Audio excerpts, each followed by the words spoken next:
ചേട്ടനാണെങ്കിലും ഇപ്പൊ 10 വയസ്സുള്ള ഒരു പെൺകുട്ടിയാണല്ലോ. അപ്പൊ ഇനിയിപ്പോ ആ കുട്ടിയുടെ കാര്യമാണെങ്കിലും അച്ഛൻ മാത്രമേ ഉള്ളല്ലോ.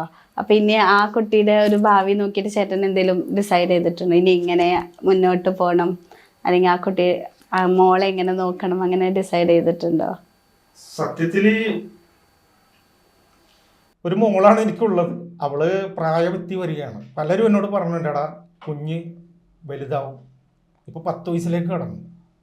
ഇനിയിപ്പോൾ നാളെ അവള് വയസ്സറിയിക്കും. നാളെ വയസ്സറിയിക്കുമ്പോൾ അവൾക്ക് പ്രായപൂർത്തി എത്തിക്കൊണ്ടിരിക്കുന്നുണ്ട്. പക്ഷെ അവരമ്മയുടെ പരിചരണം അവൾക്ക് ആവശ്യമാണ്.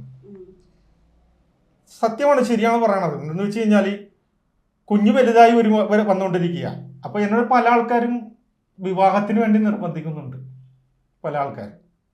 പക്ഷെ എനിക്ക് വിവാഹം ഇപ്പം നമ്മൾ ആ കുഞ്ഞിൻ്റെ ഭാവിക്ക് വേണ്ടിയിട്ട് നമുക്ക് ചെയ്യേണ്ടി വരും. എന്തായാലും ഒരു ജീവിതം എന്താണ്, എൻ്റെ മോക്ക് തനിച്ചായി പോകരുത്. അവരുടെ വിദ്യാഭ്യാസം എങ്ങനെ മുന്നോട്ട് കൊണ്ടുപോകണം എന്നുള്ള ശരിക്കും ഞാനൊരു ഒറ്റപ്പെട്ടു പോയൊരവസ്ഥയിൽ തന്നെയാണ് ഇപ്പോൾ.